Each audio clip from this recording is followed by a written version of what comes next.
Bonjour à tous, c'est Marie-Laure, coach de vie et love coach. Merci beaucoup pour vos emails de retour sur le livre. Voilà, merci. J'aime bien avoir votre retour quand vous me dites que vous êtes reconnu dedans.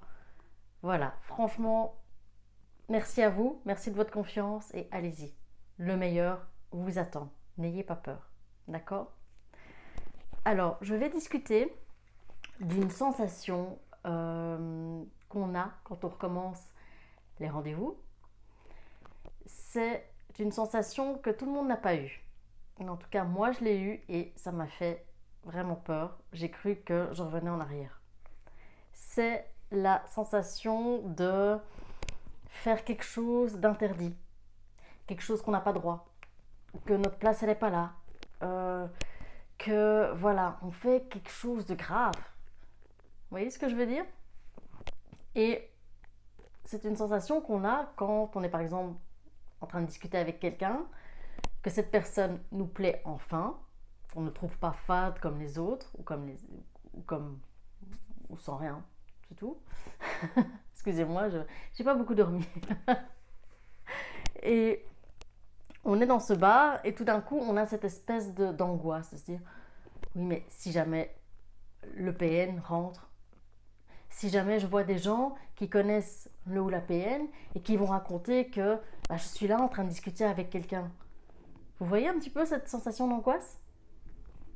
Et quand j'avais mes coups comme ça dedans, mes coups de bas, où j'étais dans le creux de la vague de la guérison, et que je commençais vraiment à rentrer dans des états de panique, à me dire mais qu'est-ce qui se passe, ça y est, c'est foutu. J'étais beaucoup dans le drame, hein. Ça y est, c'est foutu, je suis de nouveau sous emprise, ça sert à rien, je serais bien de retourner avec, de toute façon on ne va jamais m'en sortir. Vous voyez cette espèce de tas où on s'emballe là, on a peur. Et j'avais envie de rentrer chez mon psy et dire c'est des conneries votre thérapie, je suis encore sous emprise, j'avance pas, PN va. Vous voyez? Et en fait, je me suis calmée. Parce que ça, on apprend un petit peu à se désamorcer durant la guérison pour éviter qu'on fasse de vraies crises d'angoisse. Et je me suis dit, ok, attends, analyse la situation, analyse tes sentiments, analyse tes sensations.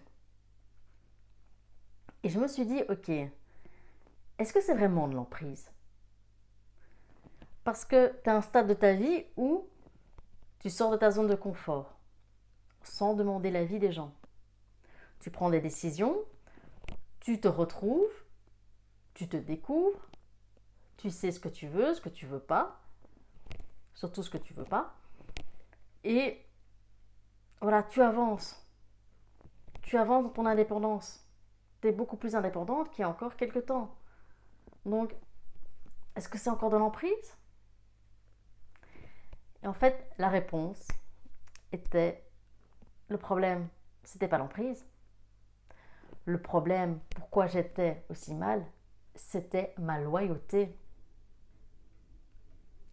Malgré tout ça, malgré tout ce que vous avez vécu, il se peut que votre loyauté se sente mal à l'aise. En disant oui mais non, enfin ok mais non je me sens pas, on fait quelque chose qu'il faut pas là, c'est pas bien, c'est pas bien. Alors que si, vous avez le droit, la relation est terminée. Votre ex est déjà passé à autre chose depuis belle lurette. Mais votre loyauté vous fait croire que non, c'est pas bien. Ouh. En fait, compte, c'est quoi la loyauté? La loyauté, c'est un mode de fonctionnement psychique qui est associé avec un processus d'attachement. Et cela se traduit par la fidélité, le dévouement envers quelqu'un, le fait d'être dans l'empathie, d'être dans la compréhension, d'être droit. Et quand on est en loyauté par rapport à quelqu'un, c'est une façon de dire aussi à l'autre, voilà, tu es spécial, on a un lien fort, toi et moi. Le problème, c'est que la loyauté épéenne, ça se retourne vite contre vous. Déjà parce qu'évidemment la loyauté c'est un sens unique. Et toute cette base de loyauté, toutes vos belles valeurs, le PN va y aller de sa couche de ses propres croyances, ses propres valeurs. Voilà, on sait que les PN n'ont pas de valeur, mais vous faire gober qu'il y a des choses qui ne se font et il y a des choses qui ne se font pas. Et petit à petit, votre ex vous a mis en tête que, voilà, si vraiment vous étiez loyal, il y a plein de choses que vous ne feriez pas. Et bizarrement, ce que vous ne deviez pas faire, correspondait avec vos libertés individuelles. C'est étrange. Je suis sûre que c'est qu'une coïncidence, bien sûr. Et durant la relation, votre ex, il ou elle n'a fait que vous demander des preuves de votre loyauté. Parce qu'il ou elle avait vécu des choses et que, voilà, fallait comprendre. Hein. Il ou elle voulait savoir si vraiment, il ou elle pouvait vous faire confiance. Donc à chaque fois, votre ex va demander de prouver votre loyauté et vous l'avez fait à chaque fois en vous enlevant des droits. Ça a peut-être commencé par... voilà, votre ex vous a peut-être fait des crises parce que vous regardiez la photo d'un acteur ou d'une actrice. Ou vous étiez là avec le recul en train de dire, enfin, tu te fous de moi quoi, c'est Bourvil. Enfin, ou Léo DiCaprio, voilà, dire, mais enfin, c'est pas parce que je regarde la photo d'un acteur ou d'une actrice que ça y est quoi. Ouais, genre l'acteur il va t'appeler, salut, ça va, j'ai vu que t'as liké ma photo. Enfin, un peu de bon sens quoi. Et vous allez voir, hein, la peine, vous l'avez vécu, il vous accusait. Non, mais si vous faisiez ça, c'était qu'il y avait quelque chose qui n'allait pas dans votre tête, dans votre sentiment. Ou, pour les hommes, se sont peut-être fait pris la réflexion que c'était que des obsédés sexuels, hein, des porcs. Et que, franchement, on ne pouvait pas leur faire confiance. Donc, qu'est-ce que vous vous êtes dit? Ok, je regarde plus de photos du sexe opposé pour éviter des crises. Et comme ça a augmenté. L'intensité dans les demandes de preuves a augmenté. Ensuite, ça a été, ok, bon, je sais que je ne dois pas parler avec telle ou telle personne parce que c'est une femme ou c'est un homme et que ça va être une crise. Ou attention avec tel collègue qui a un humour lourdingue, l'autre il ne va pas le comprendre, il va le prendre au premier degré. Donc voilà, et c'était comme ça, petit à petit, vous avez enlevé tout ce qui pouvait être susceptible de faire des crises pour déjà votre paix, mais aussi pour prouver à votre ex votre loyauté. Vous avez peut-être été même jusqu'à lui donner vos mots de passe en disant, voilà, vérifie, j'ai rien à me reprocher. Évidemment, loyauté à sens unique, évidemment, parce que voilà, avec le recul, vous avez vu que votre ex ne se cachait pas pour prendre des rendez-vous derrière votre dos ou dragouiller quelqu'un ou même aller mater sur des films X ou autres. Donc voilà, donc la loyauté, on repassera. Mais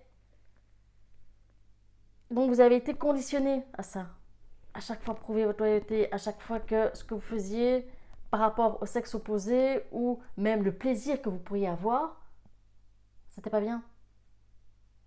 C'était pas bien parce que c'était pas votre ex qui passait avant. Et ça, c'est encore des répercussions de votre relation. Cette façon de flipper parce que voilà, vous avez peur d'être surpris en train de faire quelque chose de mal alors qu'il n'y a rien de mal. Ça, c'est ce qui vous reste encore à nettoyer de cette relation. Comment nettoyer ça? Alors, déjà, vous ne faites rien de mal. Vous commencez juste à vivre. D'accord? Remettez les choses dans son contexte. La relation est terminée. Vous avez le droit d'aller boire un verre avec quelqu'un. Vous avez le droit de discuter avec qui vous voulez. Le ou la PN n'a plus son mot à dire là-dessus. Surtout que lui ou elle continue sa vie. Donc vous n'êtes plus son objet. Vous avez le droit. N'ayez pas peur d'avancer. D'accord? Plongez en vous aussi pour voir si, quand vous avez cette petite voix qui vous dit ou ce que je veux faire, attention, c'est pas bien, ou ah là là, j'ai pas le droit, ou mais peut-être que il ou elle va penser, de vous dire ok, derrière cette croyance, c'est une croyance qui m'appartient ou c'est quelque chose qu'on m'a de nouveau mis en tête. Faites le tri. Et voilà, cette fois-ci, regardez les choses telles qu'elles sont. Vous entamez un nouveau chapitre de votre vie. Vous avez le droit de faire de nouvelles expériences. D'accord? Donc tout ce qu'on vous a dit sur c'est pas bien, attention, voilà, faites le tri. Et faites le tri aussi parce que les PN sont des champions du monde pour utiliser la religion contre nous, pour ceux et celles qui sont croyants.